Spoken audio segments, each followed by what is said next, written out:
जय श्री कृष्णा दोस्तों। संजय ने कुछ देर खामोश रहने के बाद कहा, हे राजन, भगवान श्री कृष्ण अर्जुन को ज्ञान योग का उपदेश देने के बाद कर्म योग का उपदेश देते हुए कह रहे हैं कि हे पार्थ, ज्ञान योग के विषय में बताने के पश्चात अब मैं तुझे कर्म योग के विषय में बताता हूँ। इसको सुनने समझने से प्राणी जन्म मरण के बंधनों से मुक्त हो जाता है और जो प्राणी कामना रहित होकर कर्म करता है वह बंधन से मुक्ति पा लेता है।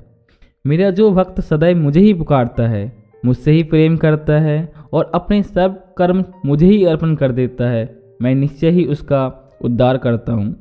मेरा जो भक्त मेरी सेवा, भक्ति अथवा आचरण भूलकर भी करता है, अर्थात यदि मेरा भक्त मेरी अर्चना गलत ढंग से भी करता है, तब भी मैं समझ लेता हूँ कि वह मेरे प्रेम में रंगा हुआ है।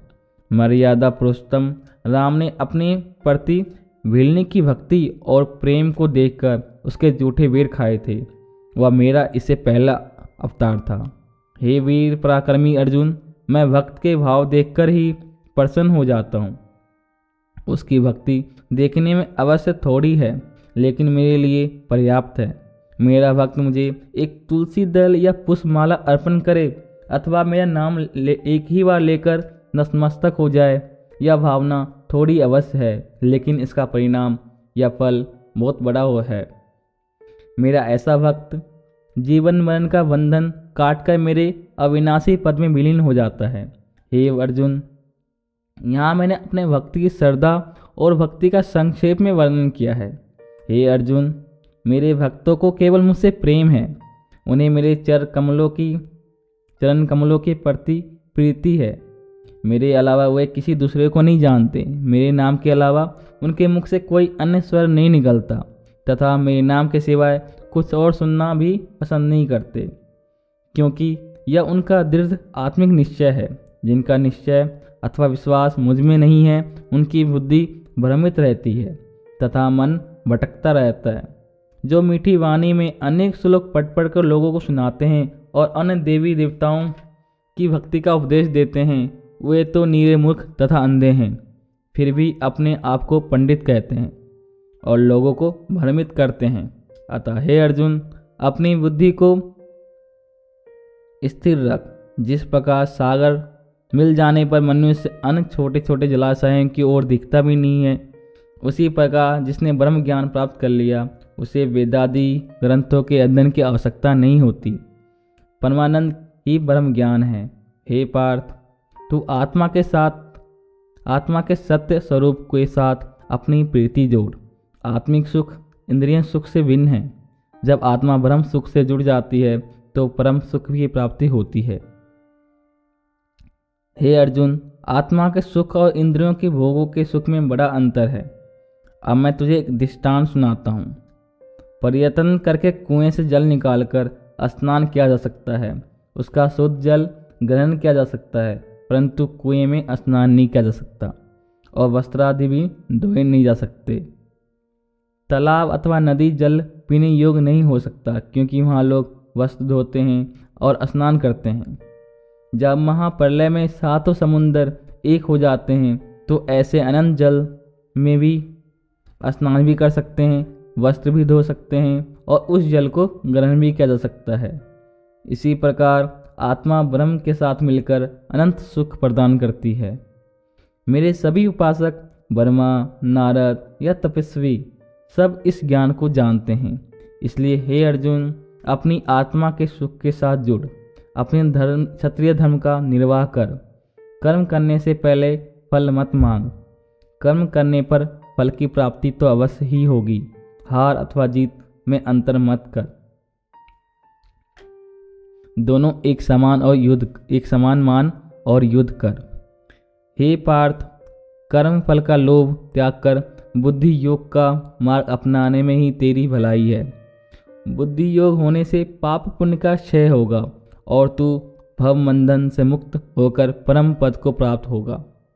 परमात्मा में अपनी बुद्धि रख, तभी समति योग तथा समाधि योग की प्राप्ति होगी। हे अर्जुन, जब तू मोह के बंधन से मुक्त नहीं होगा, तेरी बुद्धि निर्मल नहीं होगी। हे धनुधर, जो पुरुषार्थहीन है वहाँ नपुंसक भी है। पुरुषार्थी ही सच्चा वीर योद्धा होता है। क्षत्रिय होने के नाते तू अपने कर्तव्य का पालन कर, अपने धर्म का पालन कर, क्योंकि युद्ध करना ही क्षत्रिय का कर्तव्य है। ऐसी स्थिति में युद्ध न करना कितना अनीतिपूर्ण होगा, जबकि अधर्म तुझ पर हुआ है। हे पार्थ, अपने हृदय से दुर्बलता को निकाल कर उठ और युद्ध करने के लिए तैयार हो जा। भगवान श्री कृष्ण के उपदेशात्मक वचन सुनकर अर्जुन ने कहा, हे देवकी नंदन, जिसकी बुद्धि निश्चल है उसके क्या लक्षण होते हैं? उसकी बोली और समाधि कैसी होती है? वह किस प्रकार चलता है, किस प्रकार बातें करता है? यदि मुझे इन बातों का ज्ञान नहीं होगा तो मैं कैसे समझ पाऊंगा कि वह निश्चल बुद्धि वाला है? अर्जुन की इस जिज्ञासा को शांत करते हुए भगवान श्री कृष्ण बोले, हे अर्जुन, जो पुरुष निष्काम होकर अपनी कामनाओं का दमन कर दे और अपनी आत्मा में तल्लीन रहे, वही निश्चल बुद्धि वाला होता है।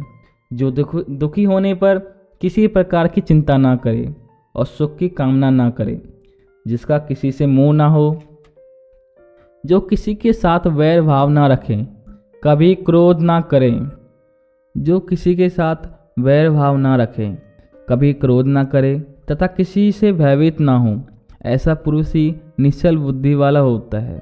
जो कछुए की भांति इंद्रियों के विषय से खींच लेता है, वही निश्चल बुद्धि वाला होता है। हे पार्थ, विवेकी पुरुष इंद्रियों को अपने वश में करने का प्रयत्न करता है। इंद्रियां काफ़ी बलवती होती है, लेकिन निश्चल बुद्धि वाला प्राणी उन्हें अपने वश में करने का प्रयास करता है। हे अर्जुन, तू अपनी इंद्रियों को किसी भी भांति वश में कर। मेरा नाम अपने मन में धारण कर। जो मेरे नाम और ध्यान के बिना कार्य करता है, उसका कार्य सदैव बिगड़ता है। जो मनुष्य के प्रति आसक्त या मेरे भक्त नहीं होते और मेरे नाम का स्मरण नहीं करते, उनकी बुद्धि भ्रष्ट होने लगती है।